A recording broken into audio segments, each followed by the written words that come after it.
गुरुर्ब्रह्मा गुरुर्विष्णू गुरुर्देव महेश्वरः गुरु साक्षात परब्रह्म तस्मै श्री गुरवे नमः।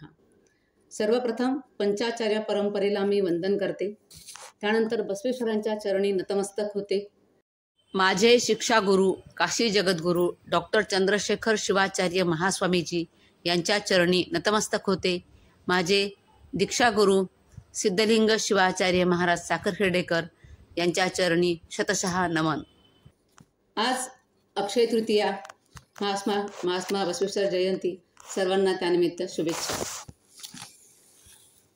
पुण्यश्लोक अहिल्यादेवी होळकर विद्यापीठ अंतर्गत महात्मा बसवेश्वर अध्यासन केंद्राच्या वतीने बसवेश्वर जयंती निमित्त आयोजित केलेल्या या व्याख्यानास उपस्थित व्याख्यानाचे अध्यक्ष प्रभारी कुलगुरू श्री दामा sir, Rajendra Wadje sir, Prabhakar Kolekar sir आणि आपण उपस्थित इतर मान्यवर आणि माझ्या बंधू भगिनींनो, आज आपल्याला बसवेश्वरांचं जीवन आणि कार्य जाणून घ्यायचं आहे। यदा यदा हि धर्मस्य ग्लानिर्भवति भारत अभ्युत्थानम् अधर्मस्य तदात्मानं सृजाम्यहम्। जेव्हा जेव्हा धर्माची हानी होते, अधर्माची वृद्धी होते, त्यावेळी मी पृथ्वीवर अवतार घेतो, असं भगवान श्रीकृष्ण भगवद्गीतेमध्ये सांगतात। 12व्या शतकामध्ये कर्नाटकातील बागेवाडी या गावामध्ये मादरस आणि मादांबिका या शिवभक्त ब्राह्मणपती पत्नीच्या पोटी एक दैवी बालकाचा जन्म झाला।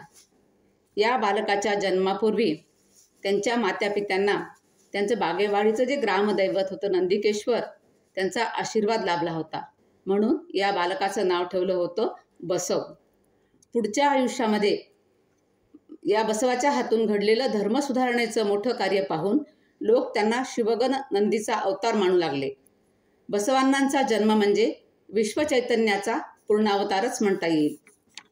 या जगामध्ये अनेक धर्मोपदेशक, क्रांतिकारक, सुधारणावादी, समाजवादी, राजकीय विचारवंत, अर्थशास्त्रज्ञ, मानवतावादी इत्यादी होऊन गेलेत आणि आत्ताही आहेत, पण बसवेश्वर हे या सर्वांचं मिश्रण आहे। म्हणूनच आद्य समाज सुधारक असलेल्या महात्मा बसवेश्वरांची दखल घेत लंडन येथे 14 नोव्हेंबर 2015 रोजी माननीय पंतप्रधान नरेंद्रजी मोदी यांच्या हस्ते बसवेश्वराच्या पुतळ्याचं अनावरण करण्यात आलं होतं। आज आपण बसवेश्वरांची जयंती साजरी करत आहोत, म्हणजे आपण बसवेश्वरांच्या विचारांची जागृती करत आहोत। जे समाजासाठी जगतात ते महानायक ठरतात आणि जे स्वतःसाठी जगतात ते असेच मरतात। महात्मा बसवेश्वर हे महानायक आहेत, विश्वगुरू आहेत, म्हणून इतक्या वर्षानंतरही आपण त्यांची जयंती साजरी करत आहोत। आजही आपल्याला बसवेश्वरांचं जीवन आणि कार्य जाणून घ्यावंसं वाटतं आहे। महात्मा बसवेश्वर हे प्रज्ञापुरुष, वाणीपुरुष, दैवी पुरुष, क्रांतिपुरुष आणि धर्मपुरुष असल्यामुळे या पंचरूपाने त्यांच्या समग्र कार्यावर जीवनप्रकाश टाकला जातो। आपल्याला बसवेश्वराचं जीवन आणि कार्य जाणून घ्यायचं आहे। बसवेश्वरांचा जीवनकाल पाहताना तो इसवी सन 1105 ते 1167 असा दिलेला आहे। अक्षय तृतीयेच्या दिवशी या शुभमुहूर्तावर त्यांचा जन्म झाला होता, पण त्यांच्या या जन्मवर्षावरून एकमत नाही। आता मी जे वर्ष सांगितलं त्याच्यानुसार बसवेश्वरांचं आयुष्य होतं 62 वर्ष, पण काही जण असं म्हणतात की 36 वर्षच त्यांचं आयुष्य होतं। पण प्रामुख्याने यामध्ये डॉक्टर देसाईंचं नाव घ्यावं लागेल। त्यांनी त्यांचा जीवनकाल बघून आणि शिलालेखावरून त्यांनी हा काळ योग्य तो ठरवलेला आहे। त्यांचे आई वडील मादरस आणि मादांबिका हे धार्मिक होते, शैवोपासक होते आणि मादरस हे अग्रहाराचे प्रमुख होते। आता अग्रहार म्हणजे काय? अग्रहार म्हणजे त्या काळामध्ये त्या बागेवाडी गावामध्ये जे कोणी येणारे लोक असतील त्यांच्यासाठी जेवणाची, राहण्याची व्यवस्था त्या अग्रहाराला करावी लागत असे आणि अग्रहाराचं प्रमुख हे पद शासन नियुक्त म्हणजे त्या राजाने नियुक्त केलेलं असायचं। तर अशा त्या अग्रहाराचे ते प्रमुख होते, त्यांना ग्रामणी मनी असं संबोधलं जायचं। बसवेश्वरांचे मामा जे बलदेव ते बिजवल राज्यामध्ये दंडनायक म्हणून काम करत होते। त्यांचं गाव सुद्धा बागेवाडीच्या जवळच इंगलेश्वर हे त्यांच्या मामांचं गाव। अशा संपन्न कुळामध्ये बसवेश्वर जन्माला आले होते। बसवांना सुरुवातीपासूनच कुशाग्र होते, चौकस होते। कुशाग्र बुद्धीचे बसव आपल्या आईवडिलांना वेगवेगळे प्रश्न विचारत असत। ते म्हणायचे घरादारात कुत्र्या मांजरांचा वावर आहे, पण बाकीच्या व्यक्तींना घरात प्रवेश नाही. घरामध्ये दुधाचा, दह्याचा, तुपाचा अभिषेक होते आहे आणि गावकुसाबाहेर लोक उपाशी मरत आहेत. सवर्णांना चांगली वागणूक मिळते आहे, तर बाकीच्या बांधवांना गावकुसाबाहेरच्या बांधवांना अमानुष छळ सोसावा लागत आहे. हे सगळं बघून बालबसवांचं मन व्यथित होत होतं. बहुदेव उपासना त्या काळामध्ये प्रचलित होती आणि बसवेश्वर हे शैवोपासक होते आणि त्यांच्या याच्यावर ते शैवोपासक एकदेव उपासना ते मांडणारे होते. म्हणून बहुदेव उपासना करणाऱ्या आपल्या वडिलांना एकदेव उपासना कशी महत्त्वाची आहे ते काय करतात, एक एक खड्डा अंगणामध्ये खोदतात. काही 10 फुटाचा, काही 5 फुटाचा, 4 फुटाचा, 3 फुटाचा. आणि ते म्हणतात आता इथे पाणी लागलं आहे का. आपण बघतो विहिरीला पाणी आपल्याला पाहिजे असेल तर ती खूप पाणी लागेपर्यंत आपण खोदतो. बोरही तसंच पाणी लागेपर्यंत खोदतो, तेव्हा पुढे पाणी मिळतं. 10 खड्डे करून पाणी मिळणार नाही. बसवांचं म्हणणं होतं की तुम्ही 10 ठिकाणी 10 देवांची पूजा करता, त्यापेक्षा एकाच देवाची पूजा केली तर तुम्हाला तुमचं इप्सित साध्य होईल. म्हणून तुम्ही एकदेवोपासना करा, असं ते वडिलांना सांगत असत. एकदा एका डबक्यात पडलेल्या मुलाला त्यांनी वाचवलं. त्यांना ते बाळ कोणत्या जातीचं हे माहिती नव्हतं. त्यांना वाटलं बाळ वाचवलं म्हणजे आता आपलं कौतुक होईल, पण झालं उलटच. त्यांना शिक्षा झाली. मग बसवांना वाटलं की जीवनमूल्य महत्त्वाचे आहेत की मानवी घातकी परंपरा महत्त्वाची आहे. या विचाराने त्या बालबसवाच्या मनामध्ये थैमान घातलं. मग अशातच उपनयनाचा विषय निघाला. बसवेश्वर तेव्हा 8 वर्षाचे झाले होते. पण त्याआधी बसवेश्वर कुशाग्र होतेच. बलदेवांनी बसवेश्वरांच्या वडिलांनी माद्रसांनी त्यांच्या शिक्षणाची चांगली व्यवस्था केली होती आणि त्यांच्या बहिणीला सुद्धा त्यांनी लष्करी कवायतीचं शिक्षण दिलं होतं. याचा प्रत्यय आपल्याला पुढे कल्याण क्रांतीच्या वेळी येईलच. तर तेव्हा 8 वर्षाचे झाले. उपनयन संस्काराची वेळ झाली. घरात चर्चा सुरू झाली की बसवाचं उपनयन करायचं. तेव्हा बसवांनांनी प्रश्न करायला सुरुवात केली की उपनयन करायचं ते माझंच का, माझ्यापेक्षा माझी बहीण मोठी आहे, तिचं का नाही उपनयन केलं, किंवा मग एखाद्या विशिष्ट जातीमध्येच का उपनयन केलं जातं, इतर जातीमध्ये ते उपनयन का करत नाही. यावरून वडिलांमध्ये आणि बसवांनामध्ये वादावादी झाली असं म्हणतात. आणि मग बसवांना ते कुडल संगमला गेलेत. बसवांना हे कुडल संगम काही नवीन नव्हतं. ते त्यांच्या बहिणींचं सासर. त्यांचे भाऊजी होते ते शिवस्वामी. बऱ्याच वेळा त्यांच्या आईवडिलांसोबतही त्यांचं जाणं झालं असेलच तिथे. तर तिथे त्या गेल्यानंतर ईशान्य मुनींच्या गुरुकुलामध्ये ते राहिले. असा उल्लेख आढळतो की त्या काळामध्ये 7,000 गुरुकुल आहेत आणि गुरुकुल होते आणि एका गुरुकुलामध्ये 400 विद्यार्थ्यांची संख्या असायची. अशा एका गुरुकुलामध्ये बसवेश्वर शिकले. 12 वर्ष तिथे ते शिकले. त्यामध्ये त्यांनी वेद, उपनिषद, पुराणं, आगम, षडदर्शन या सगळ्यांचा अभ्यास केला आणि इतर भाषासुद्धा त्यांनी अवगत केल्या. ते बहुभाषा कोविद बनले. याचा प्रत्यय आपल्याला बिजवलाच्या राज्यामध्ये येतो. तो पुढे सांगते मी नंतर हे यांचं शिक्षण झालं. बसवेश्वरांचे मामा बलदेव हे बिजवलाच्या राज्यामध्ये दंडनायक होते आणि बिजवल कलचुरी घराण्याचे शासक होते. चालुक्य घराणं होतं. त्यांच्या चालुक्याच्या राज्यामध्ये बिजवल राजा एक मांडलिक होते. आता मांडलिक म्हणजे काय, तर चालुक्याचं राज्य. चालुक्य राजा काय करायचा, काही गावं लोकांना वाटून द्यायचा. त्यानुसार त्यांची ती पदं असायची. एक गाव जर एकाला दिलं असेल तर तो ग्रामाधिकारी व्हायचा. 10 गावं दिली असतील तर तो नायक व्हायचा. 100 गावं जर एकाला दिली असतील तर तो मांडलिक व्हायचा किंवा सामंत म्हटलं जायचं त्याला. म्हणजे बिजवल राजाकडे 100 गावं असली पाहिजेत. राजाकडे 1000 गावं असायची. महाराजाकडे 10,000 गावं असायची. सम्राटाकडे 1 लाख आणि चक्रवर्ती राजाकडे 10 लाख किंवा त्यापेक्षा जास्त गावं असायची. अशी ती रचना होती. तर बिजवल राजाच्याकडे 100 गावं होती आणि त्यांच्या पदरी बसवांचे मामा बलदेव हे काम करत होते. या बसवांनाची हुशारी पाहून त्यांना बोलावून घेतलं मंगळवेढ्याला. तिथे त्यांना कारकुनाची अकाउंटंटची नोकरी मिळाली आणि त्याच काळामध्ये एक ताम्रपट सापडला होता. तो होता सांकेतिक भाषेमध्ये. तो कोणालाच वाचता येईना. बसवेश्वरांनी बहुभाषा कोविद होतेच, त्यांनी त्याचं वाचन केलं आणि बिजवलाला गुप्तधनाचा शोध लावून दिला. बऱ्याच मोठ्या प्रमाणामध्ये त्यांना गुप्तधन मिळालं. म्हणजे अजूनच त्यांची बिजवलाची मर्जी या बसवांनावर झाली. आणि मुळात बसव हुशार होतेच आणि चांगल्या रीतीने काम करत होतेच. बलदेवांची मुलगी गंगांबिका, तिचा विवाह बसवेश्वरांशी करण्यात आला. नंतर बलदेवांचे सहकारी जे होते सिद्धरस, त्यांची एक मुलगी होती, पण सिद्धरस अकाली वारले. मग बिजवलांनी सिद्धरसाच्या मुलीला आपली बहीण मानलं होतं आणि तिच्याशी बसवेश्वरांचा दुसरा विवाह झाला.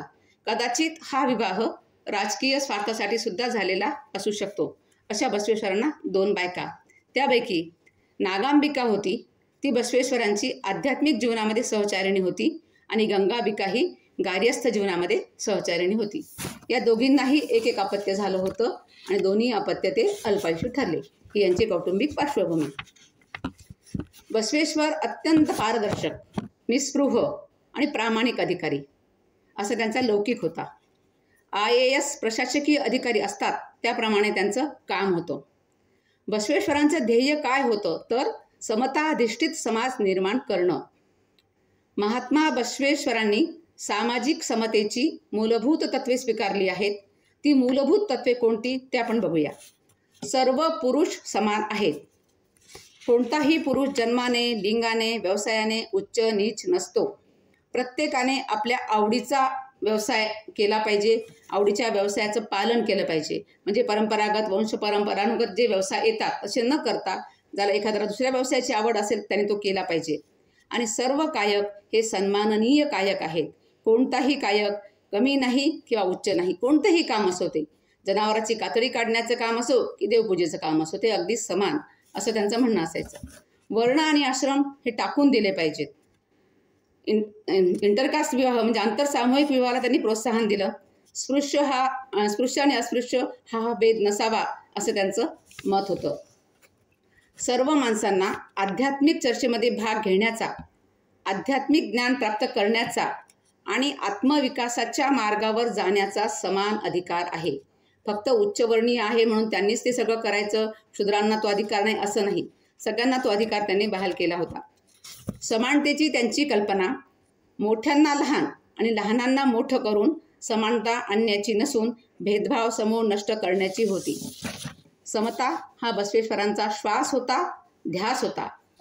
बसवेश्वरांना वर्गविहीन आणि शोषणविहीन समताधिष्ठित न्याय समाजाची निर्मिती करायची होती. त्यांनी वर्णव्यवस्थेवर प्रहार करून भक्तीची कवाडे अस्पृश्यांना खुली करणारे महात्मा बसवेश्वर हे क्रांतिकारक होते. अंधारात चाचपणाऱ्यांना धर्माचा नवा प्रकाश दाखवला. आज तात्विक दृष्टीनं सर्व संकल्पना मान्य असतात, पण प्रत्यक्ष कृती कार्यक्रम नसतो, हीच खरी शोकांतिका आहे. आता बसवेश्वरांच्या स्वभावाची वैशिष्ट्य पाहू आपण.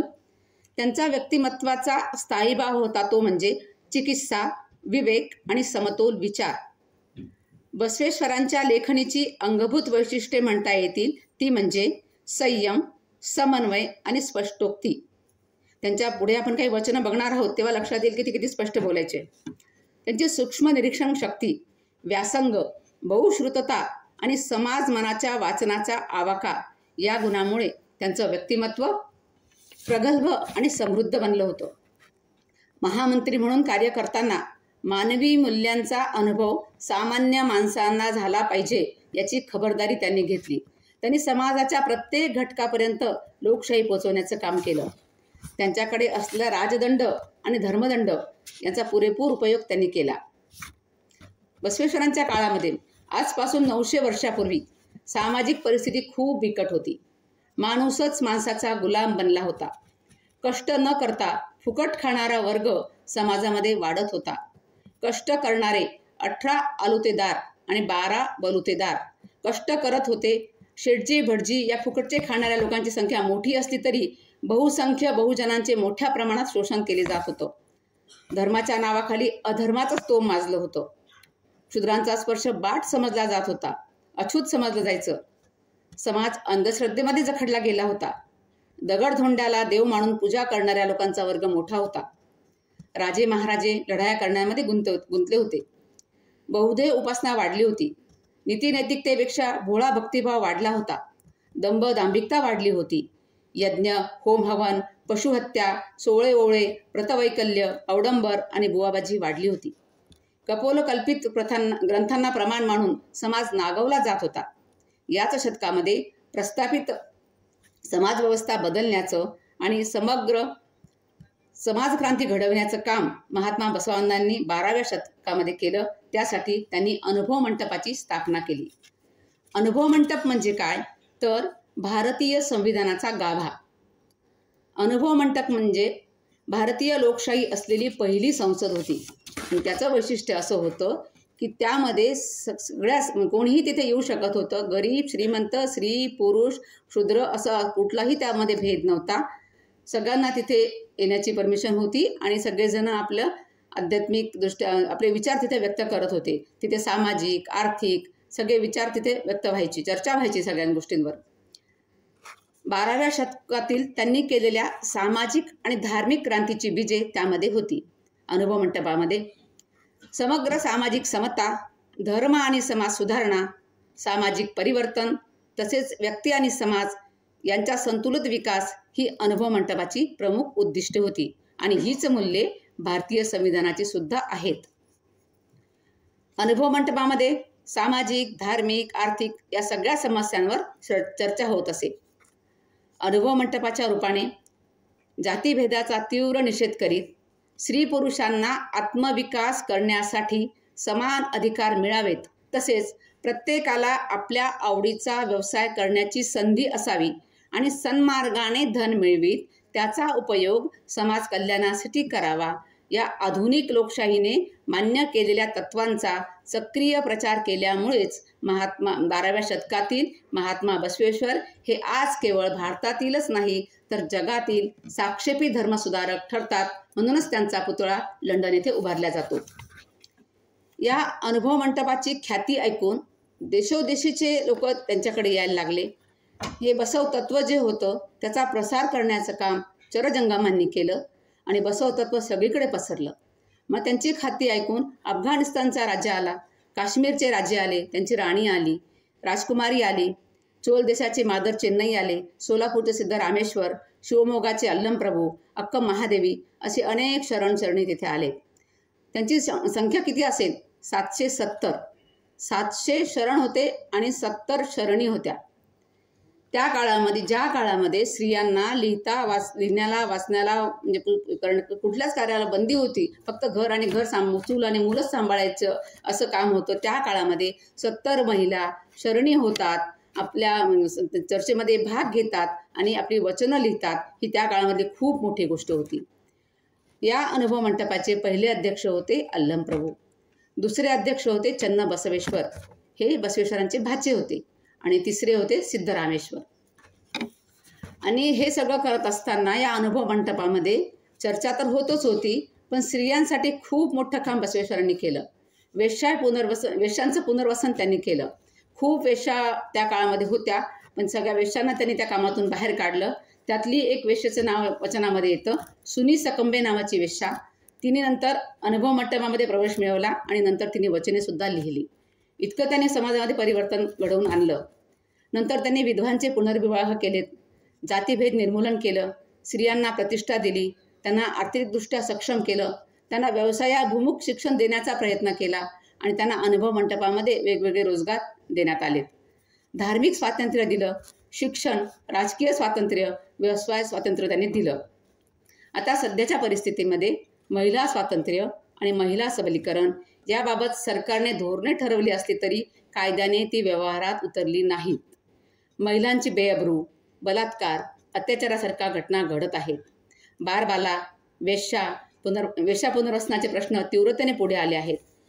बसवेश्वरांनी स्त्रियांना अनुभव मंटप या मानवतेच्या व्यासपीठावर पुरुषांच्या बरोबरीने सन्मानाने बसविलं.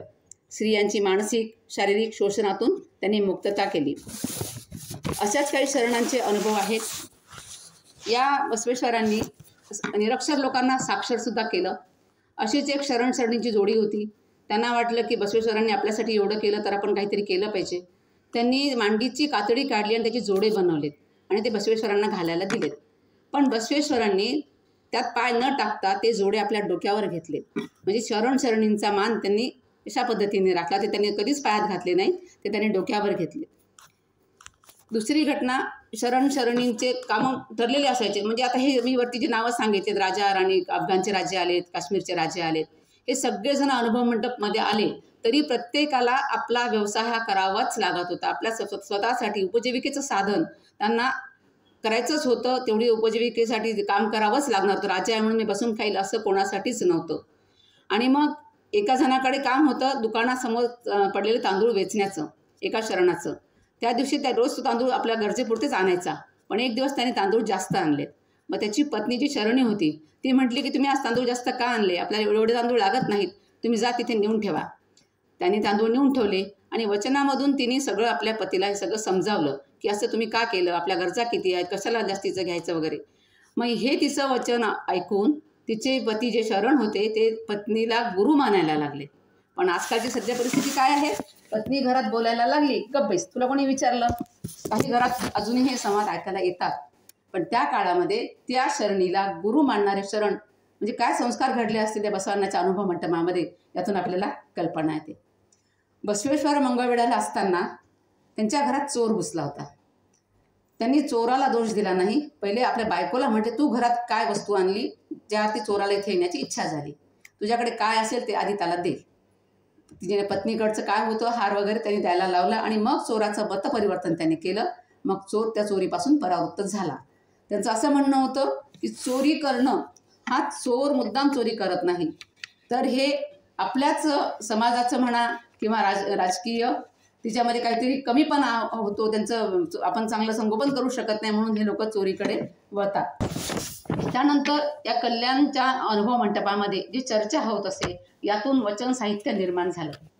त्यांनी कन्नड भाषेला त्या वचनाने खूप समृद्ध केलं आणि माणसाची जीवनशैलीच त्यांनी बदलून टाकली. आपल्या वचनातून बसवेश्वर काय सांगतात ते बघूया.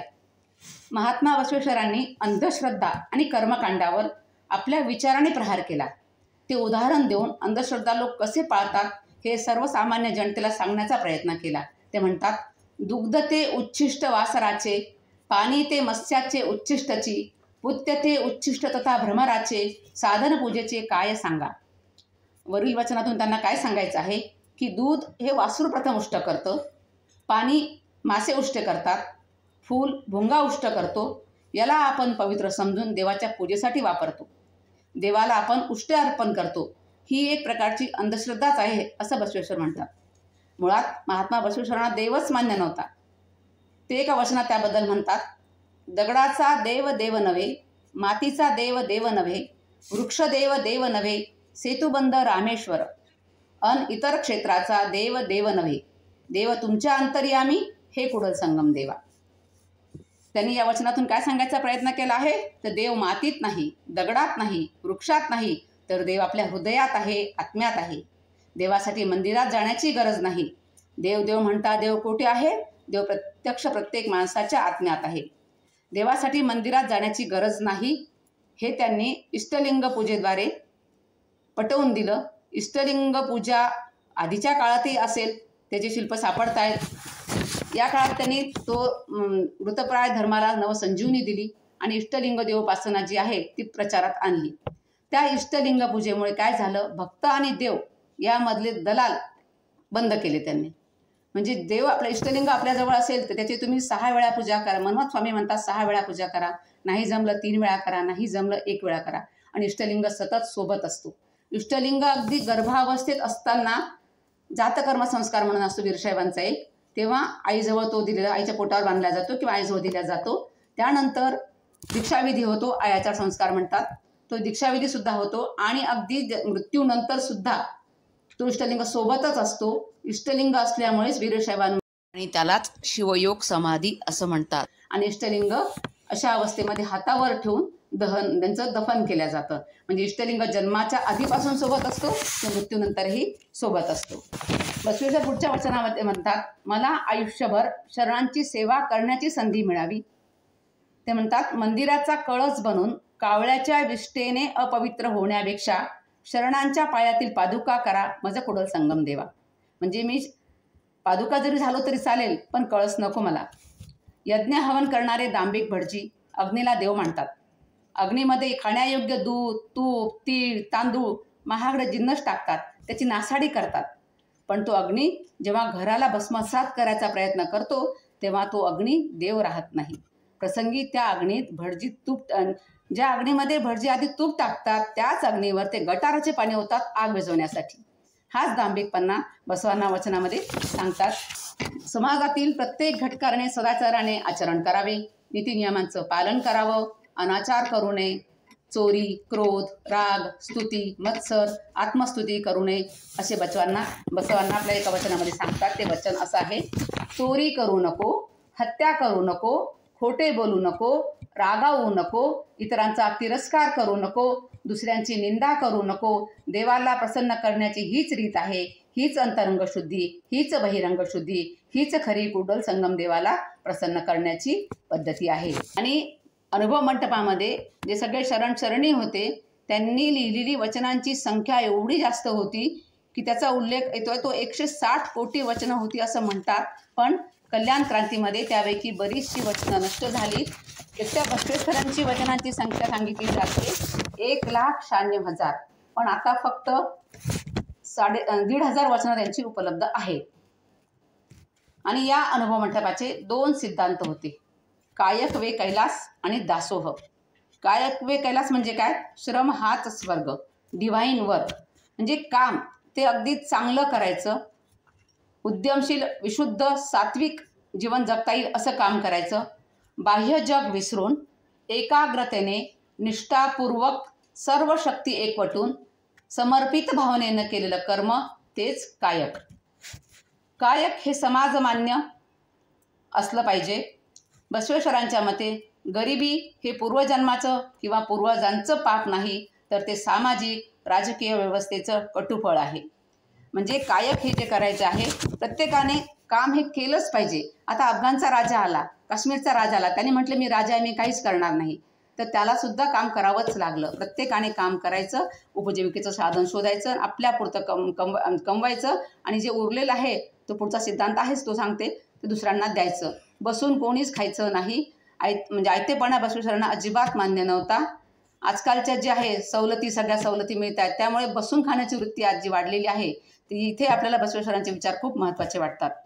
त्यानंतर दुसरा सिद्धांत येतो आहे दासोह, इक्वल डिस्ट्रीब्युशन. कायक आणि दासोह ह्या एकाच नाण्याच्या 2 बाजू. माणूस आपल्यासाठी जगतो, पण दुसऱ्यांसाठी जगा ही शिकवण आपल्याला या दासोहामधून मिळते. दासोह म्हणजे काय? तर आपण स्वकष्टाने जे कमावलं आहे, आज माझी गरज संपली, मला आज मी जेवढं कमावलं तेवढं आजची माझी गरज संपली, ते उरलेलं मी गरजूंना दिलं पाहिजे. गरजू जे खरोखर गरजू आहेत त्यांना, ते जर आणखी तिसऱ्यालाच दिल्या गेलं तर तो आळशी बनेल.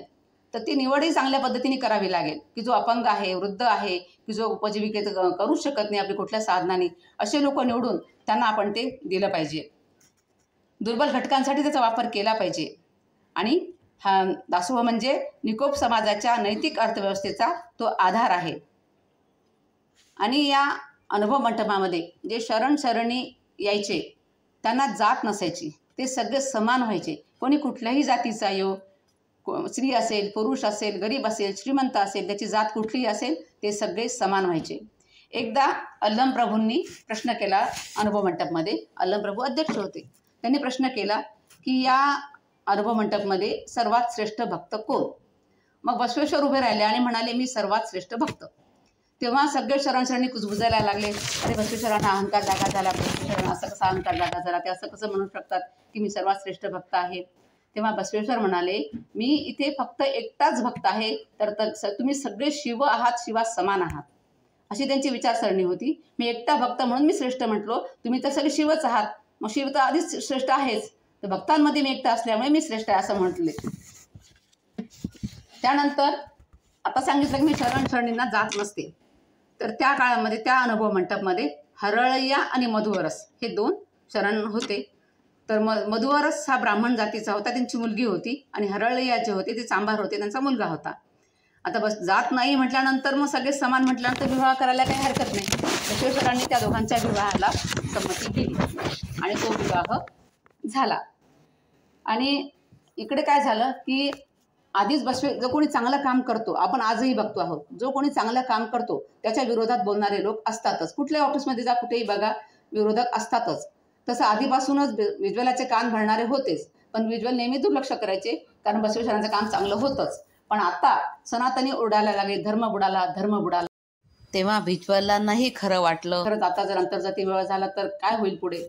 मग त्यांनी त्या मुलीच्या आईवडिलांना, म्हणजे हरळय्या आणि मधुवरस, मुलाचे वडील आणि मुलीचे वडील, त्यांना शिक्षा दिली, त्यांचे डोळे काढले, त्यांना हत्तीच्या पायाशी दिलं, त्यांना त्यांची हत्या झाली, म्हणजे त्यांना अशा पद्धतीने क्रूर रीतीने मारण्यात आलं. बसवेश्वरांना हे सहन झालं नाही. बसवेश्वर कुडल संगमला निघून गेले. इकडे काय झालं की ही सगळी हा गोंधळ सगळा चालू होता आणि मग बिज्वलाच्या विरुद्ध त्यांचेच घरातलेच लोक होते, त्यांनी बिज्वलाची हत्या केली आणि आळ आला तो या शरणांवर. आणि मग शरणांवर पण हल्ले सुरू झालेत. मग अशात मागे मी जे सांगितलं अक्कनागमाला बसवेश्वरांच्या बहिणीला लष्करी कवायतीचं शिक्षण दिलं होतं. मग तिने त्याचं संचालन केलं आणि त्या सगळेजण लढायला लागले एकमेकांविरुद्ध. आणि मग शरणांचं बरंच नुकसान झालं, वचन साहित्य जाळलं गेलं. आणि मग हे सगळे शरण सैरावैरा इकडे तिकडे जशी वाट मिळेल तिकडे निघाले. पण नागंबा त्यांची बहीण जी होती नागम्मा ती वाचा चन्न बसवेश्वर यांनी नेतृत्व केलं आणि जेवढं साहित्य वचन साहित्य वाचवता येईल ते सगळं वचन साहित्य त्यांनी नेलं उळवीला, जे की कल्याणपासून होतं 700 किलोमीटर दूर. इतकं अंतर त्या काळामध्ये त्यांनी ते अंतर लपत छपत जाऊन ते वाचवलं. तेव्हा कुठे आपल्याकडे आज एवढं वचन साहित्य आहे. आणि महाराष्ट्रभर हा समाज विखुरलेला दिसतो, तो त्या कल्याण क्रांतीनंतरच विखुरला असावा असं वाटतं. आणि बसवेश्वर तिथून निघून गेले. ते निघून गेलेत म्हणजे त्यांनी चूक केली का, तर वीरशैवांचा पंचाचार आहे. लिंगाचार, सदाचार, गणाचार 5 आचार आहेत. त्यामध्ये गणाचार एक आचार आहे. त्यामध्ये असं म्हटलेलं आहे की शिवाबद्दल आपल्या गुरुबद्दल जर कोणी वाईट बोलत असेल तर त्याचा आपण तिथे प्रतिकार करायचा किंवा सहन होत असेल तर ते स्थळ सोडून निघून जायचं. या पंचाचाराचं पालन, गणाचाराचं पालन बसवेश्वरांनी केलं. त्यांना ते सहन झालं नाही आणि ते तिथून निघून सरळ कुडल संगमला निघून गेले. म्हणजे बागेवाडी हे त्यांचं जन्मस्थळ, कुडल संगम हे त्यांचं नंतर ऐक्यभूमी ठरली. शिक्षणही त्यांनी तिथेच घेतलं. मंगळवेढा आणि कल्याण ही त्यांची कर्मभूमी होती. आपण कल्याणला अनुभव मंडप वगैरे आहे हे बघितलं, पण बिज्वल राजासोबत महात्मा बसवेश्वर कल्याणला कसे आलेत हे आपलं बघायचंच राहिलं आहे. तर काय झालं की इसवी सन 973 तिथं तैलप राजा राज्य करीत होता आणि तेव्हापासून विक्रमादित्य 6वापर्यंत तिथे त्यांच्यामध्ये कलह होत गेले. राज्य अनेक छोट्या छोट्या राज्यांमध्ये विभक्त होत राहिलं आणि बिज्वलाचे वडील जे होते त्यांनासुद्धा या राज्यावर, चालुक्य राज्यावर हल्ला करून ते आपल्या ताब्यात घ्यायचं होतं. पण तेव्हाचा विक्रमादित्य 6वा हा राजा होता, हा पराक्रमी होता, प्रजाहितैषी होता, त्यामुळे त्यांना ते साध्य झालं नाही. त्यानंतर तैलप तृतीय हा राजा झाला, पण हा राजा त्याचं राज्यकारभाराकडे लक्ष नव्हतं, तो कमजोर होता. मग याचाच फायदा बिज्वलाने घेतला आणि बिज्वलाने त्या राज्यावर स्वारी केली आणि ते राज्य जिंकून घेतलं. आणि मग त्या मंगळवेढ्यावरून बिज्वल राजा आला तो कल्याणला आणि मग आपल्यासोबत बसवेश्वरांनाही घेऊन आला आणि मग तिथे बसवेश्वरांना प्रधानमंत्रीपद हे देण्यात आलं. म्हणजे महात्मा बसवेश्वर आधी अकाउंटंट म्हणजे कारकुनी त्यांनी केली, नंतर ते कोषाध्यक्ष झाले, नंतर ते प्रधानमंत्री बनले. बसवेश्वरांचा आध्यात्मिक जीवनाकडे आधीच ओढा होता. त्यांनी राजधर्म पाहता पाहता धार्मिक कार्याकडे सुद्धा लक्ष द्यायला सुरुवात केली आणि मग अनुभव मंडपाची स्थापना झाली. त्यानंतर आणखी एक मुद्दा येतो की बसवेश्वर हे धर्मसंस्थापक आहेत. पण धर्मसंस्थापक महात्मा बसवेश्वर हे धर्मसंस्थापक नसून हे धर्म प्रसारक आहेत असं म्हणता येईल. कारण मी माझ्या दीक्षागुरूंचा आधी जो उल्लेख केला सिद्धलिंग शिवाचार्य महाराज, तर त्यांचा जो मठ आहे साखरखेड्याला परसिद्ध स्वामींचा तो मठ आहे, तर तो मठ 10व्या शतकातला आहे. बसवेश्वर आहेत 12व्या शतकातले. म्हणजेच प्रसिद्ध स्वामी तिथे 10व्या शतकात होते. त्याआधी पण ही परंपरा चालत आलेलीच आहे. म्हणजे हा मृतप्राय झालेला धर्म बसवेश्वरांनी त्याला नवसंजीवनी दिली आणि त्याला पुन्हा जोमाने पुढे आणलं. ही जी वचनं आहेत सगळ्यांची शरणांची, त्या वचनांमध्ये सुद्धा आगमांचे काही संदर्भ सापडतात. हे मी माझं जे पीएचडीचा विषय होता वीरशैव संस्कृत वाङ्मय त्यामध्ये सांगितलेलं आहे. आणि नंतर त्याचं मागच्याच वर्षी इथे सोलापूरलाच त्याचं प्रकाशनही झालं 22 मेला. त्या पुस्तकामध्ये पेज नंबर 57वर मी हा संदर्भ दिलेला आहे. कुठलं वचन कुठल्या आगमातून घेतलं आहे ते. त्यानंतर बसवेश्वराचे भाचे चन्न बसवेश्वर त्यांचा करण होसगे नावाचा ग्रंथ आहे. तो ग्रंथसुद्धा विजय भैरवी या आगमातून घेतल्याचं कोण सांगतं? डॉक्टर नंदीमठ. कोणत्या ग्रंथामध्ये सांगतात ते? तर चन्न बसव साहित्य या ग्रंथाच्या प्रस्तावनेमध्ये त्यांनी असं सांगितलं आहे की या ग्रंथाला आधार हा विजय भैरवी आगम आहे. म्हणजे वचन साहित्याच्या आधी आगम परंपरा होती, त्याचा अभ्यास मी केलेला आहे. आणि म्हणून हे म्हणजे धर्मसंस्थापक नसून धर्मप्रसारक आहे. आणि वीरशैव आणि लिंगायत वेगळे हा एक अजून वाद. तर वीरशैव लिंगायत हे वेगवेगळे नाहीच. तर मुळात हा वीरशैव शब्द आहे. यांच्या सगळ्या चरणांच्या वचनामध्ये सुद्धा वीरशैव शब्दच येतो. लिंगायत शब्द हा चुकीचा आहे. लिंगवंत हा शब्द आहे. अपभ्रंश होत होत तो शब्द आता लिंगायत झालेला आहे. जे लिंग धारण करतात ते लिंगायत असं झालं. लिंगवंत शब्द आहे तो. तर म्हणून वीरशैव आणि लिंगायत यातमध्ये जर भेद केला नाही तर वादाचं काही कारणच राहणार नाही. आणि तुम्ही सर्वजण माझं हे वक्तव्य व्याख्यान शांततेने ऐकून घेतलं त्याबद्दल धन्यवाद. आणि मला आजच्या या कार्यक्रमासाठी पुण्यश्लोक अहिल्यादेवी होळकर विद्यापीठामध्ये बसवेश्वर अध्ययन केंद्रामध्ये ही व्याख्यानाची संधी दिली त्याबद्दल मी आयोजकांचे आभार मानते. धन्यवाद.